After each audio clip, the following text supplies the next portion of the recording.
And welcome back. Turn 4.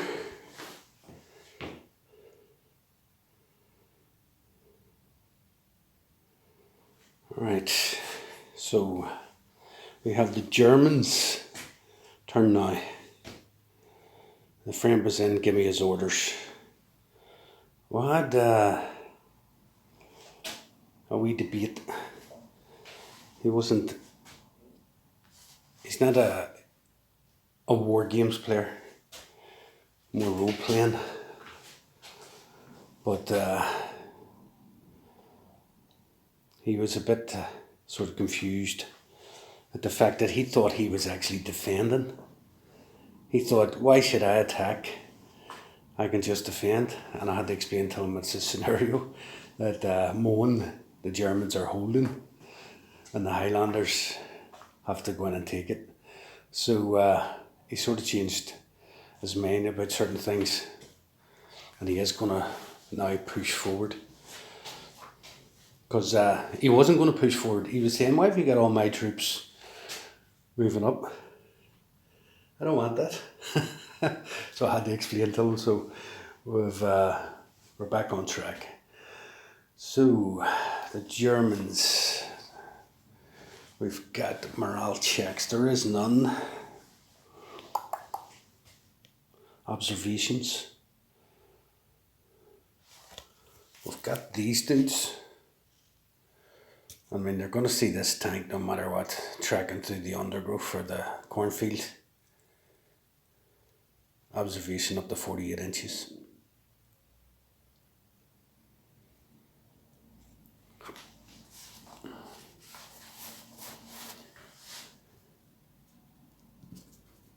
Okay. So he can shout down to the mortar team. Even though at the end of the day, I think I was reading that mortars are controlled by the CO. Who's that? That's the radio operator. I always think to myself that the CO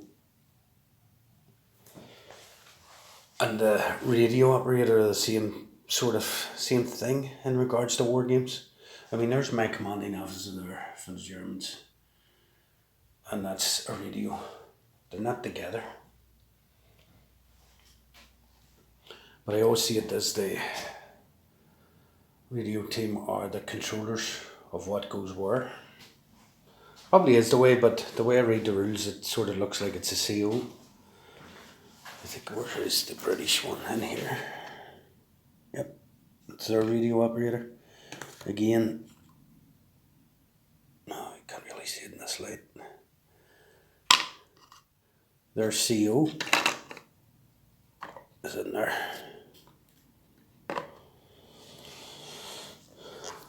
So I'm just going to do it as the radio guy controls the mortar teams, which is there. So they're going to have had a radio. That's the mortar team disbanded out of the truck. Okay, back to the Germans. So, observations. They're definitely going to see that Churchill, which is acting as a steward, coming across the cornfield.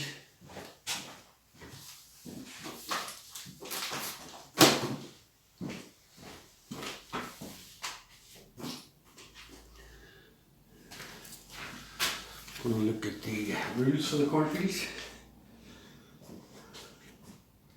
I doubt it could obscure a tank. Be surprised. There's nothing that I can see quickly in the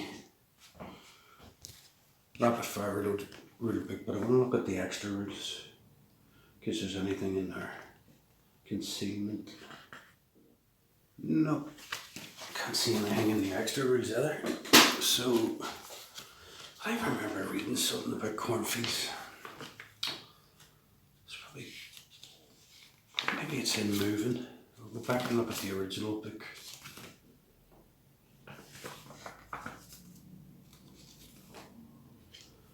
Obstacles. Yeah, there's that one I was thinking in the last video, crawling infantry are classed as being in soft cover. Glad I remembered that. So much to remember, you know, some of the wee small things slip by. Yeah, I can't see anything for cornfields, but I know they offer complete cover for infantry, but I doubt a tank tramping through cornfields is going to offer, probably give it soft cover. So them Germans are definitely going to see them. They could see them before they enter the cornfield anyway, so, right, so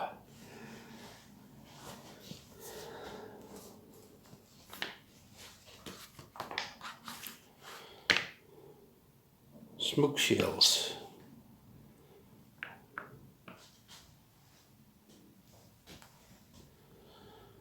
You know, it'd be a good idea to smoke shell along that ridge, the train line, but the chances of dropping a smoke from a tank, I was thinking of the Sherman Firefly dropping smoke, but it's too difficult to land it, and it'd be a waste of a shot then that he could take in that round. So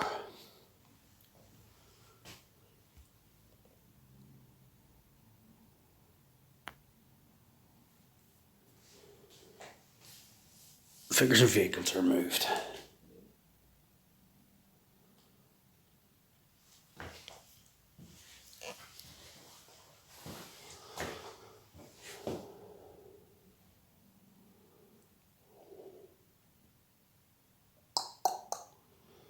In my head, I'm thinking, yeah, definitely going to get damage from there, move them up, take them, that company up, get them closer to ridge line, anything coming over.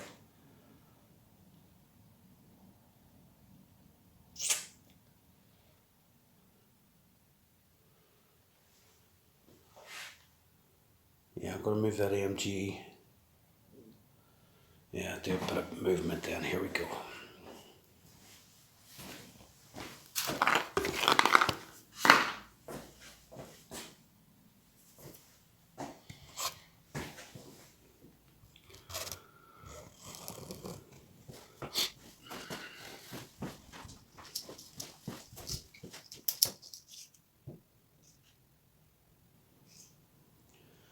Okay, infantry 6 inches, but we're going over a hedgerow.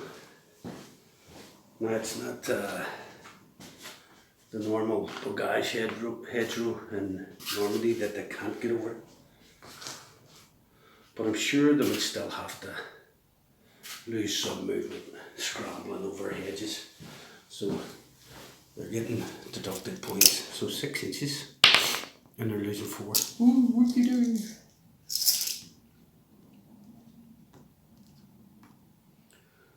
See, part of the rule said that these guys had to be facing Collierville, which is this way.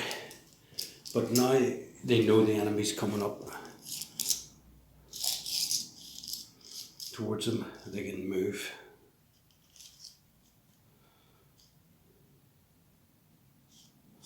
Now this here's an SDK 222, but it's not. It's actually a team on a 20mm. D-man team on 20mm.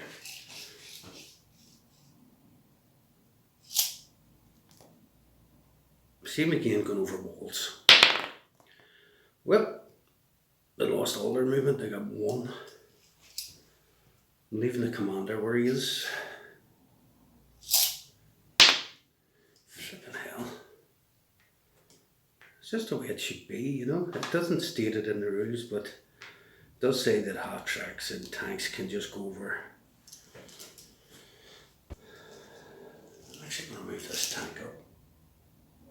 Take their place. It's losing nothing going over a hedgerow, it's a Panther. Just flipping 10-ton beast.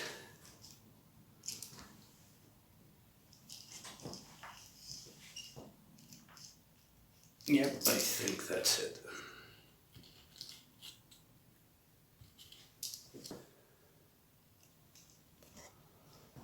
to do for the Germans.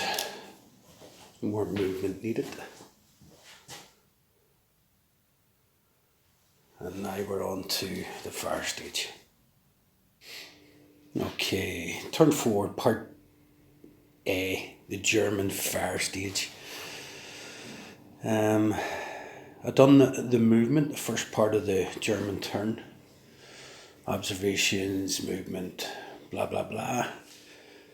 Now I'm on the fire stage. So we're identifying targets and firing. Now put red bolt action dice were the ones that are going to fire. Come in handy, them dice.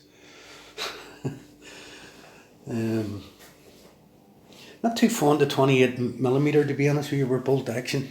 Good game, but I just find that it's the unit's size too small, and 28mm just, it's too big for a small games room like mine. My tables, I used to think my table was 5.5 by 4, just over 4, but it's not, it's 5 by 4. I actually got a measuring tape out and measured it. So I'm going to buy myself another board. It was wood I had left over from a job I was doing. So I'm going to get a 6 by 4 board. I'll see if there's an 8 by 4. But I think 6 by 4 is enough because my table mat is 6 by 4. But then again, if I get a bigger 8 by 4 or 8 by 5, I'll just paint the outer edges with a green paint and the mat will look okay on it. But anyway, back again. So, fire stage for the Germans. We've identified targets we're going to hit. So, starting from the heavy down to the light. So take it to heavy, it'd be the rockets. So the Nebelwerfers are going to have a pot shot after the radio check. Going to have a pot shot on the Stuart. I'm going to have to start calling it Churchill Stuart because people are going to be going, but that's a Churchill. I'm using it in its place because my 2 Stuarts I haven't built up yet. I was thinking of attacking the infantry, but they're not being seen. They're crawling along to the cornfield. These guys have elevation, so they might see them. I wonder if they're within 12 inches. But actually, observations are done at the start of the turn, so no, they're not going to see them. Because it was before their movement. So it makes sense that observations are done at any point during the turn phase. But that's what the rules are. So the Stuart's going to be hit with the Nebelwerfers, the rockets. Now next one down is going to be the grill, 150mm. And it's going for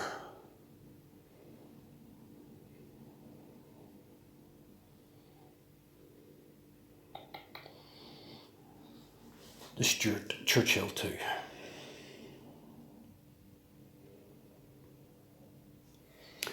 And the mortar team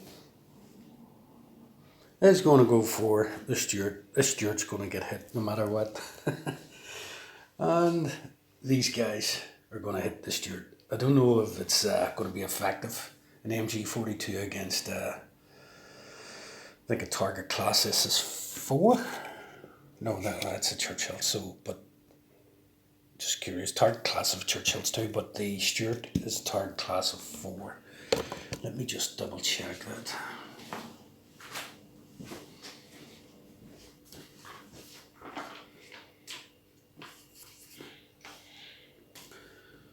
Stuart tank, target class 4 here. So an MG might, I'll check. I think it could penetrate, but it's going to throw a few rounds down on it. Okay, and that is it, I believe. Yep. So, nabble woofers. Radio check for the nabble woofers. 5 gets the nabble woofers, or 6 is the hit. Doing this from memory. Yeah, 6 is moving target. You throw 2 dice.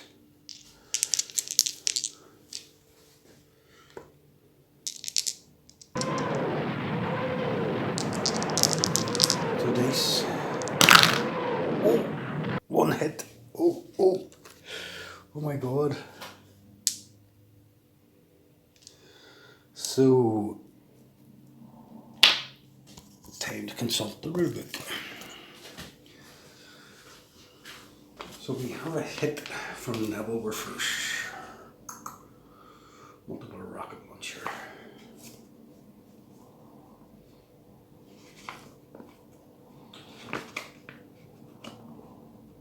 Multiple rocket launchers.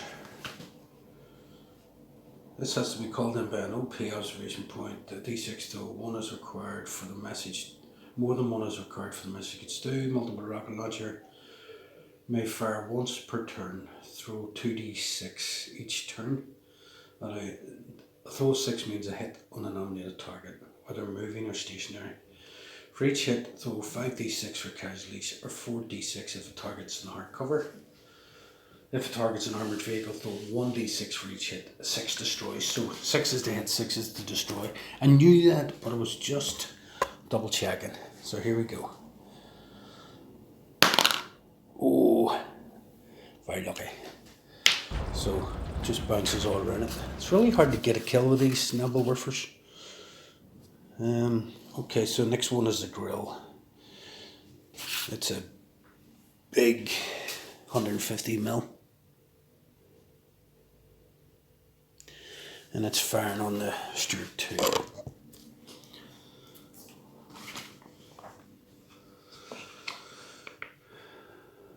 That's indirect fire, I take it. Because it is lobbing up in the air and it's being directed by an OP. So,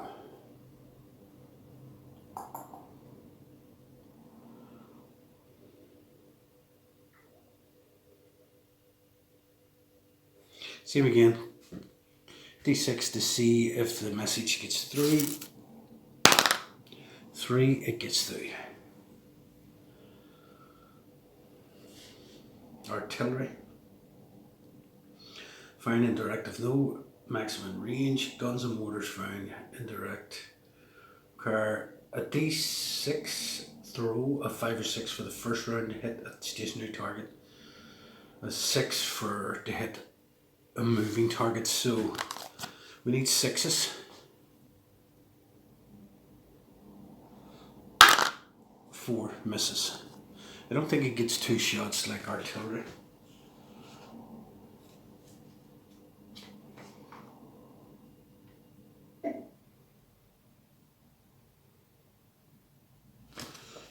Can't see anywhere would say if we get more than 1 shot. So that misses. Now we're on to the mortar, 80mm mortar.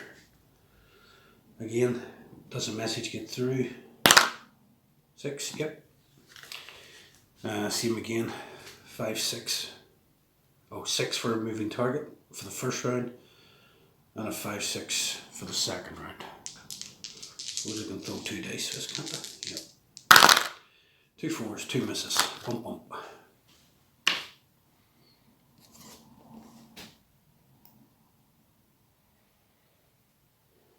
Okay, and the MG on the Stuart. Now let me see if I can penetrate class 4 armour. I don't think it should be able to. There doesn't seem to be a mention of heavy machine guns or medium machine guns. So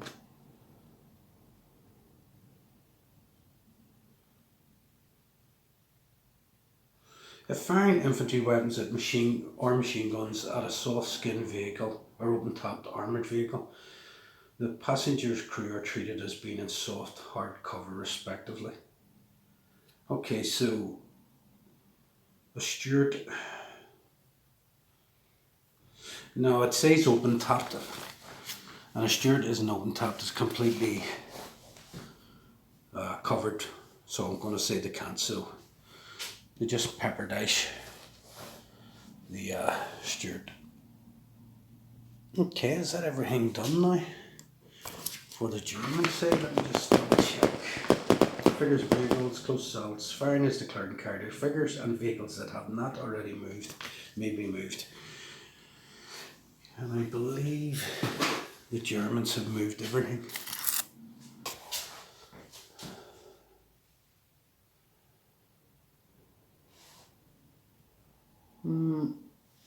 Yep.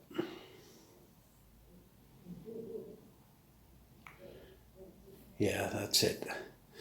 Okay, thanks for watching. British turn next, part B, in the next video. Bye for now.